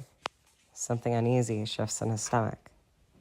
You're sure it was a stag, not just like a deer or something? Circe shakes her head. No, it was definitely a stag. We have a bunch on my family's estate, so I've seen loads before. Regulus Black's corporeal Patronus is a stag. Are you all right? His eyes snap up, met with Circe's concerned gaze. What? Oh, yeah, sorry, that's just really impressive. He forces himself to start walking again. I think even Mary Thought was blown away, she says, like it means something. In Remus's opinion, Mary Thought is one of the easiest teachers to please. Still, he nods his head, letting her go off while his mind reels. Regulus Black's Patronus is a stag. A fucking stag. The library is closed by the time he's finished his shift with Circe, but has enough books already that he figures one of them must have information on Patronuses. Peter and Sirius are always asleep. James's bed predictably empty, so he grabs an armful of textbooks and heads back down to the empty common room. He sits on the floor, spreading the books out in front of him, and starts looking. He isn't sure exactly what he's looking for. Maybe something that tells him this actually doesn't mean anything, that it's just some fucked up coincidence that the shape Patronuses take are in no way related to who someone is or isn't fooling around with. He makes it through 3 books before he finally finds what he's looking for.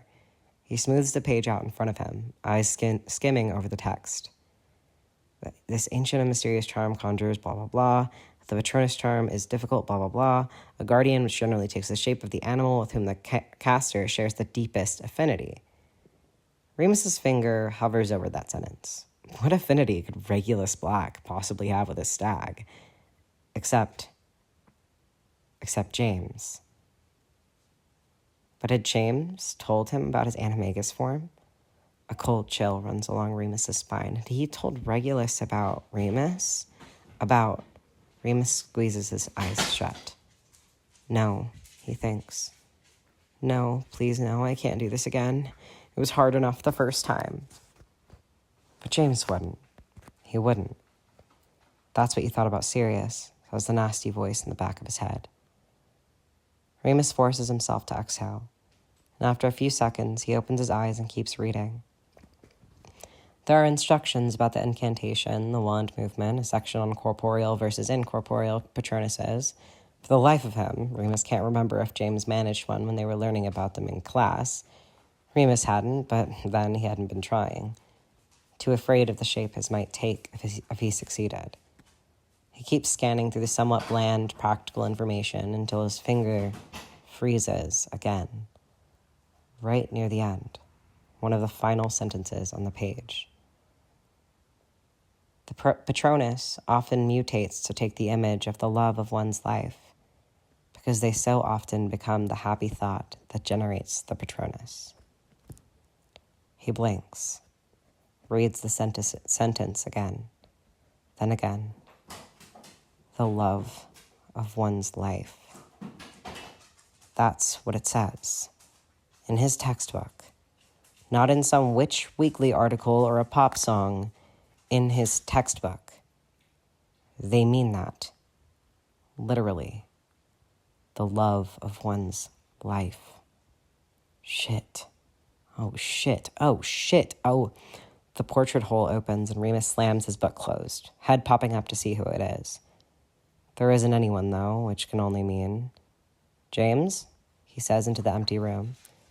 There are a few moments of stillness before James appears, invisibility cloak in hand. Mooney? He looks at him quizzically, and, of course, Remus knows where he's been and who he's been with, and a new wave of anxiety washes over him. Did you tell him? His voice comes out small. James steps closer, looking concerned. Tell him? Tell who? Remus forces himself to breathe, to make coherent sentences. Regulus, did you tell him about me? James's eyes go wide, and then suddenly he's moving, crouching down in front of Remus on the floor. No, never. Remus, I would never do that. Making sure to hold Remus's gaze. I promise. Remus swallows, trying to get his heart rate under control. Eventually, he manages to nod. Okay, good. Does he know you're an animagus? James shakes his head. No. Another nod. Moons. James reaches out, placing a steadying hand on his shoulder. What's going on? Where's this coming from? Remus shakes his head. I had a shift with Circe Greengrass, and she said something that made me think that maybe he knew. Thankfully, James doesn't seem to need any more details than that. I would never do that to you, Remus, okay? I told you I would keep your secret, and I will, until the day you tell me not to. Remus lets out a choked laugh. Right, of course you will. That was stupid of me. I don't know why, just for a second, James nods like he understands. And maybe he does. After all, he was there that night in the shack. The night Sirius did the unthinkable.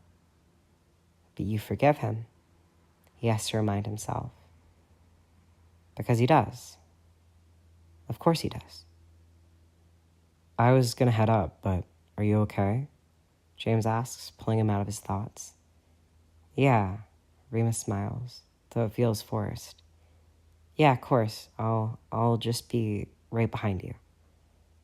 James holds his eyes for a moment longer before squeezing his shoulder and straightening up, heading for the stairs.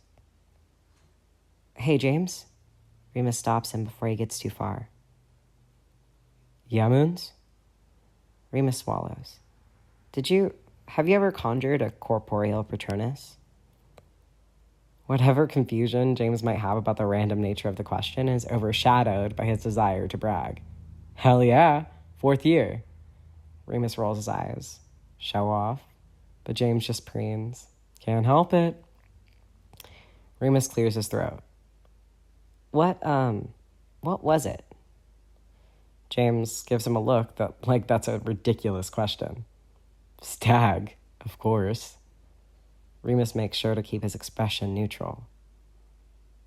Of course, he says. Sorry, I was just thinking about talking about it in a paper, so James grins. Well, feel free to quote me. Remus rolls his eyes again. Good night, James. Night, Remus.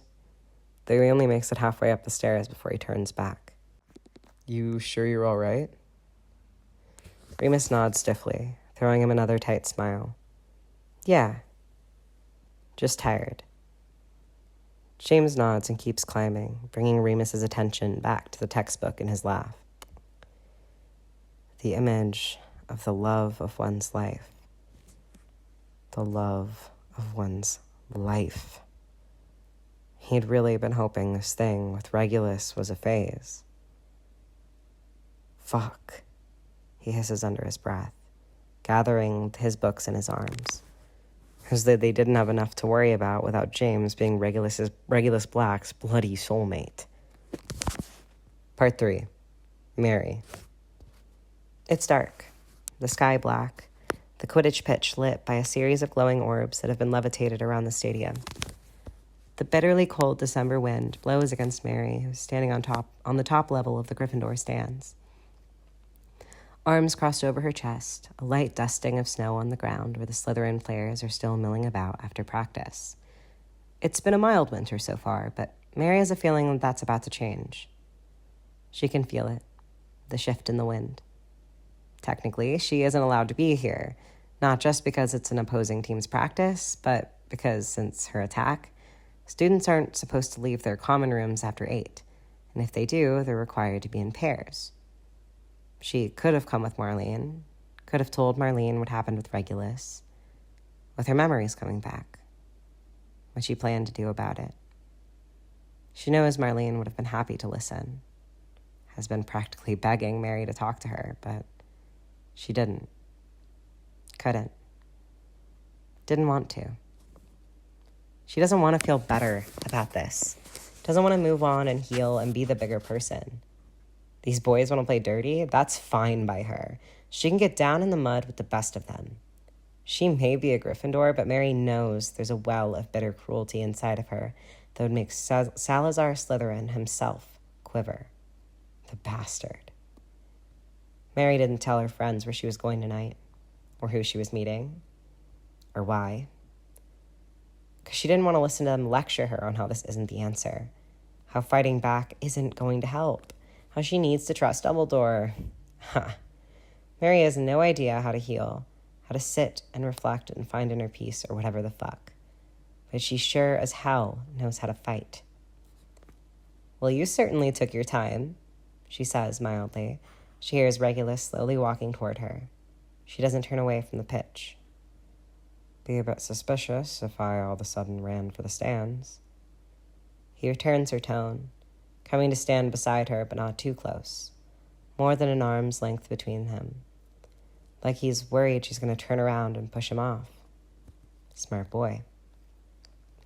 Regulus is still in his Quidditch gear, though he appears to have stored his broom away somewhere. His black hair is wet with sweat and quickly freezing to his face. The uniforms are all right when you're flying, but in a few minutes he's going to be freezing. Mary takes some pleasure in how uncomfortable he must be. Those are going to shut off soon. She follows his gaze to the glowing orbs. A slow leer pulls at the corner of her mouth. Scared of the dark, are you? She asks. Regulus only shrugs. Do you want something? Or are we just here to chat? Mary turns back to the dark field in front of them. She hasn't been able to get on a broom since her attack, and it's starting to make her twitchy. Mulciber, Snape, Avery, she says finally, feeling Regulus turn to look at her. They were there. She phrases it like a statement, but it's really a question. She needs him to confirm, to tell her once and for all that her head isn't well and truly fucked. She can trust herself. Yes, Regulus says after a short pause, and Mary has to stop herself from letting out a sigh of relief. Who else? Regulus goes stiff. Who else, Black? She looks at him now, his eyes almost completely white in this light. She can't read his face. He looks like every posh asshole, haughty and superior. There was no one else, he says eventually. Bullshit, because she can remember. Hands and a breath and hair, flashes of a person. Who else? But Regulus doesn't speak, doesn't move, just stares blankly back at her with those pale fucking eyes. Who else was there, Black? He shakes his head. Me? She laughs bitterly. No, someone else. There was someone else. I don't... Who raped me, Regulus? He winces, taking a step back like she just slapped him. For a minute, she wonders if it was him. His reaction is so big, but no. He's too small, and those gray eyes, like Sirius's. It isn't right. No one. Regulus finally forces through his clenched teeth. Now she really is considering throwing him off the top. Fuck you. But Regulus just shakes his head. I stopped them. That never happened. I swear I stopped him. It's the first break in Regulus's voice. The blank expression and flat voice melting away. His voice cracks on the word that. Like he can't stand to think about it. To face it. Coward, Mary thinks coldly, eyes running him up and down. You stopped him, she repeats derisively. And then you went into my head and stole my memories. You think you're any different, Regulus Black? He flinches again, taking another step back. He'll run out of room at this rate. You are every bit as guilty as the rest of those creeps. I know, he says quietly. Good. Now tell me who the fuck you took out of my head, or I swear to God, I will go right to James Potter's bed and tell him that you were there, that you helped him do it. That was the one that would hurt the most. She could see it in his eyes. Dumbledore was scary, but James was the one that would tear him apart. Regulus just keeps staring at her with wide eyes, like he's trying to find the loophole. She sees him twist his forearm before she sees the wand sliding out of his sleeve. She almost laughs. Expelliarmus, she snaps. He's barely able to do more than touch the wood in his hands before his wand is flying off into the seats beside them.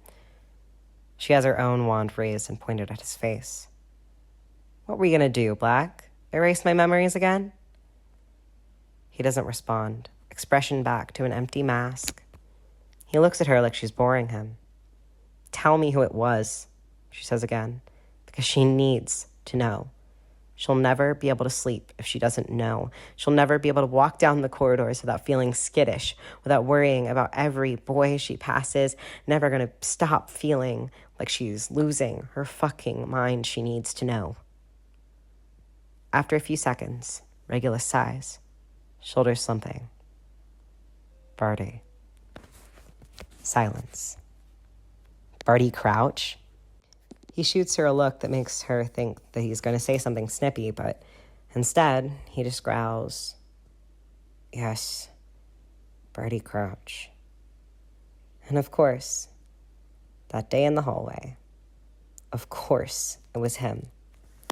For a moment, she closes her eyes and exhales. Okay. It feels better. Having answers. Not great, but better. She opens her eyes again, one still on Regulus. "Are we done here?" He asks coldly. A cold laugh bubbles out of Mary's mouth. No. That gets a reaction out of him. Something like poorly repressed fear. "You're going to tell me their schedules. You're going to tell me the password to the Slytherin dormitory, and you're going to let me know every time they leave." Regulus blinks back at her. "And how exactly am I going to do that?" Mary grins, reaching into her back pocket and enjoying the way it makes Regulus tense. She pulls out 2 galleons and tosses one to Regulus, who fumbles, barely catching it. He turns it over in his hand before looking back at her. "Are you trying to bribe me? You do know I'm quite wealthy, don't you?" Mary ignores him, holding up her own coin. "Squeeze it." He looks at her quizzically. "What?" "In the center of your palm. Squeeze it." Hesitantly, he does as she asks, causing the coin between her fingers to start to glow. Regulus looks from his coin to hers. "Impressive," he manages finally. "I am." She slips the coin back into her pocket and lowers her wand. "Now we're done." And as if they've heard her, the glowing orbs hovering around them flicker and blink out, plunging the pair of them into dark. Chapter endnotes. Heyo! Sorry this is a little late, but hopefully it was worth it. I just love Mary so much. Like, what a badass. Also, I'm so glad you guys all liked the cliffhanger at the end of the last chapter, because I was also pretty excited about that one. Thank you all for being so lovely. Also, sorry that this is Matt. Sorry for any background dog noises. I'm dog sitting. All right, guys, that was chapters 28 and 9. Thank you for sticking around. But yeah, so the next chapters will be out next week. Chapters 29 and 30. And I will see you guys then. Thank you again. I love the comments. They make me happy. And I hope y'all are all doing well.